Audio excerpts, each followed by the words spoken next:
We live today in a period of rapid change. From one day to the next, we learn of advances in technologies, of new emergent tech forces. Yet in much of healthcare, the industry has been slow to adopt tech. Person-to-person care is one such sector. There are many reasons for this, from investment aversion to the risk of tech failure to data privacy concerns. But what is more important than the why is the now. For now, in this time of COVID, such reluctance to adopt technology has been shattered. It has now become a necessity for families to remotely connect, for cloud-based care monitoring and for self-support care systems to exist. Basically, for tech to address the difficulties that COVID has created in the care sector.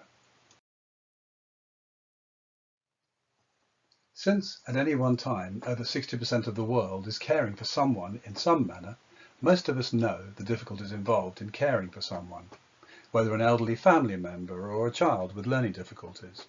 The focus of our work and this discussion is primarily on the elderly and those with cognitive disabilities, their families and carers. And the difficulties these groups face is the same the world over, as you can see listed here. And all of these can be lumped into overriding categories that define and cause the symptoms that are generating today's failings in care. Here's just a few. There's no money in care. It's a career path with no future. I'll worry about needing care when I need care. At the heart of many care processes is the collection of data, and it's no secret that this data is sold to the highest bidder. Whatever the intended impact of data protection and GDPR, still much of this data is harvested, aggregated, and sold from one party to another for the purposes not only of research, but of course for advertising. And in another form of exploitation, retailing generates profits in a non-equitable basis from the care sector, whether through pharma or online retail sales. Excessive margins create online retail giants who give little back to the care sector from which they reap such benefits. The result of these trends is the same in many sectors of society at present. Discontent at a clearly growing social, financial and medical divide. This is visibly causing tribalisation as groups seek to protest injustices by grouping together in communities of like-minded persons.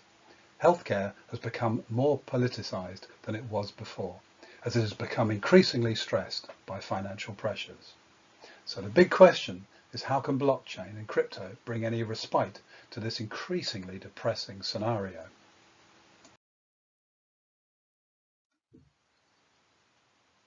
Blockchain is now an established technology and is increasingly being used in healthcare, albeit invisibly to the consumer. It's used in pharma supply chain management, healthcare data portability, and research data validation, to name but a few. But as yet, blockchain and crypto are not to be found in the consumer sectors of healthcare, such as person-centered care. And that is where the opportunity now lies, to achieve social and fiscal benefit through the power of blockchain and crypto. As a software system, blockchain is confusing to the general public, and so blockchain should disappear from the public stage in the same manner that most management systems, such as ERP, are not known to the public. What is now known, understood, and even sought after by consumers are creative memes, crypto for investment, earning tokens, NFTs for art, music collections, and even increasingly so, DeFi opportunities. So the need now is to establish how the public can use these to their benefit within the healthcare space. That's our mission. So let's explore how a rewards-based crypto in care model can achieve this through the use of these blockchain-based technologies.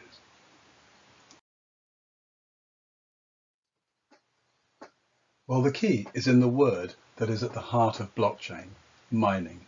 But not in relation to the mining of tokens, such as Bitcoin and Ethereum.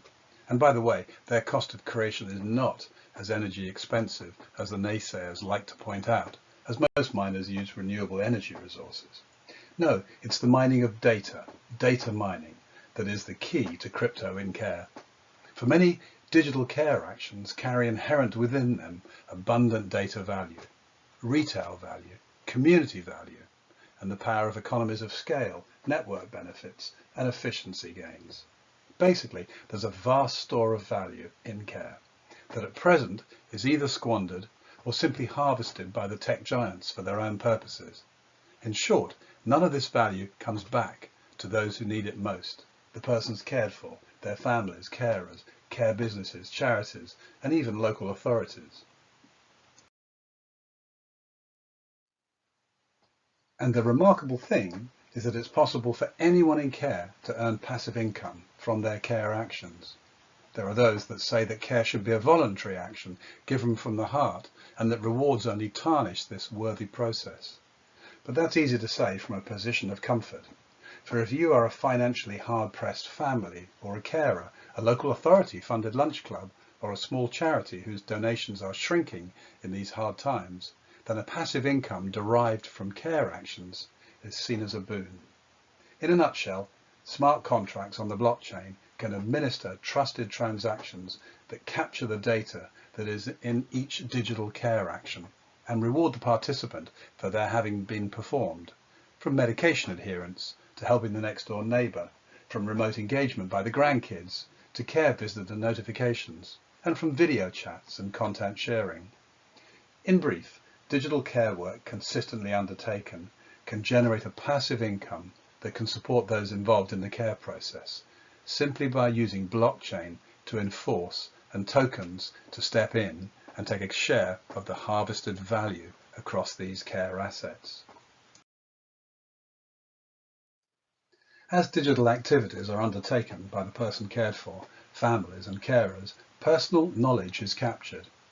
In the case of person-centered care, using digital tools to provide entertainment, therapy, reminiscence and video conferencing ensures the capture of life story knowledge. This data is incredibly broad, from where one lived as a child to favourite sports, work history, music interests, income level, places lived in a lifetime, and so on. We call this rich data electronic life records, and ELR is pretty much that data set that is used by the tech giants to deliver the advertising algorithms that we experience today. Gathered usually from social media, when captured in a healthcare setting, ELR can be protected from this exploitation and can be used as a resource to financially benefit the owner of the data. They gain the right to decide its destiny, whether it stays dormant, whether to monetize it for their own benefit, or perhaps donate it for use in medical research, where of course such past life demographic data is highly sought after for impact studies. With the advent of GDPR and growing public discontent regarding their lack of return for the daily data work they perform unrewarded, there is a growing opportunity now for data sharing to become a model for wealth redistribution through passive action. And if any sector of society needs it the most, then the care sector is surely up in the top of the list. And it's not just the data that can be shared. There's online retailing. For so much of caring in any setting, whether at home or in a care home, involves retail purchasing by the person cared for and their family and carers. And much of this is, these days, done online. Yet in the care sector, rarely does much, if any, of the margin gained by the retailer ever reach the purchaser in a rewards-based manner. There are few, if any, incentive schemes or referral rewards or general benefits offered. Basically, there is no reason why care should not provide what we call an ROP, a return on purchase, and offer incentives, as are so often available in other consumer purchasing sectors. A blockchain can effectively manage such trusted rewards-based purchasing. And, through use of a utility token, a tokenomics model can achieve regulatory compliance in a manner similar to, for example, air miles. Importantly, the underlying smart contracts can manage an algorithmically calculated value that can be tied to the success of the business and the products within it, the growth of which are the result of the purchasing power and referral force of the participating community, thereby bringing the potential of incremental growth in value to the tokens passively earned by those providing care.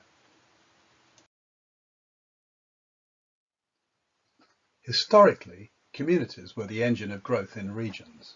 In recent years, we've become a sea of individuals on the internet.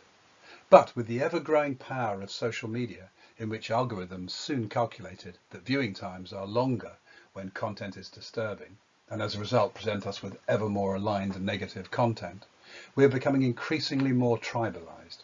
Or to put it another, more positive way, we are becoming increasingly more engaged with like-minded communities, forums, networks, and games.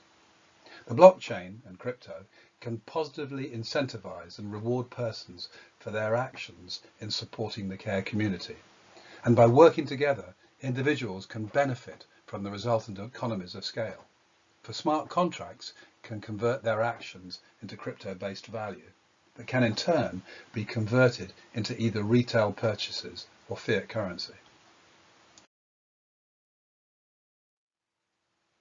In the care sector, protecting the vulnerable is a key issue, and we all know that scammers and fraudsters are rife on the internet. But blockchains have an ability to deliver effective KYC functionality and to log engagement, and so can help improve safe connectivity. And this will make it possible for the average person with cognitive difficulties that today is excluded from connecting with like-minded persons globally and from easy online purchasing to be able to do so in a secure and protected manner. Schools will be able to connect with their local community online to promote their students' offerings, perhaps selling NFTs of their artwork at online school fetes, even reaching out to global communities in the manner that the young today easily globally reach out to each other on YouTube, Instagram and TikTok. This will achieve cross-community engagement of, for example, schools, care homes and hospitals, cross-cultural engagement of segments of communities that presently are largely segregated on the internet, and cross-generational engagement, as internet connectivity, care and content provision are rewarded with passive token-based earnings. And it can go further, for from such blockchain-managed connectivity will grow the means for this section of society to be able to work online, whether it's an English-speaking senior in London teaching English to a Spanish student in Guatemala, or customer support being provided by a Canadian person with Parkinson's for a company in Scotland. The opportunities are legion. And of course, through having had experience of gaining a token-based and wallet-held passive income earned through care actions, this provides an easy way in for anyone to then invest in crypto. Participants will be able to access a new asset class, one that is still early in its growth cycle, and one that is configured so that investors can access a business in its early stages, and in a manner that, unlike equity, provides liquidity at any time.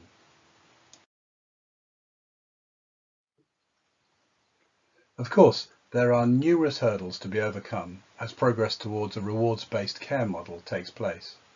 Traditionally, one of the hardest to conquer has been enabling the non-tech savvy to appreciate the merits of any new tech, for it's far easier to maintain the status quo than to take a leap of faith and enter into a brave new world, especially when undoubtedly there are risks, from fear of non-comprehension to financial risk. But with the rewards-based model effectively deployed, this will, it is believed, speed up adoption. And with NFTs and the metaverse now firmly in the public consciousness, this barrier to adoption is fast disintegrating.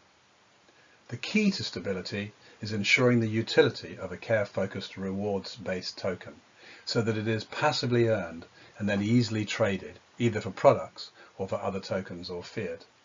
On the technical front, blockchain development is still relatively immature, and achieving the holy grail of solving the blockchain trilemma of decentralization, security and scalability existing simultaneously remains a challenge.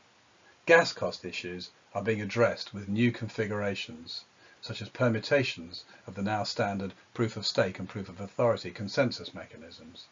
And growing cross-chain capability is enabling more open and flexible organizational structures to exist, vital as Web 3.0 heads towards the emergence of the metaverse into our lives.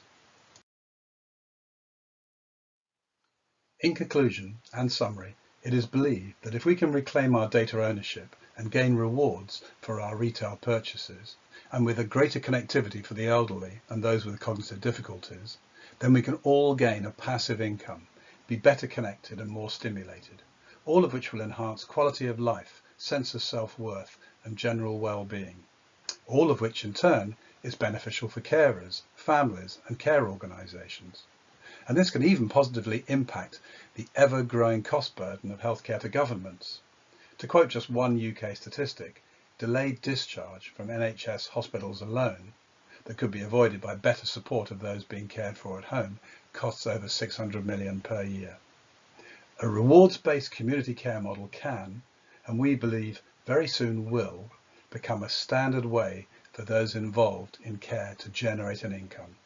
In summary, crypto will soon be at the heart of care. Thank you.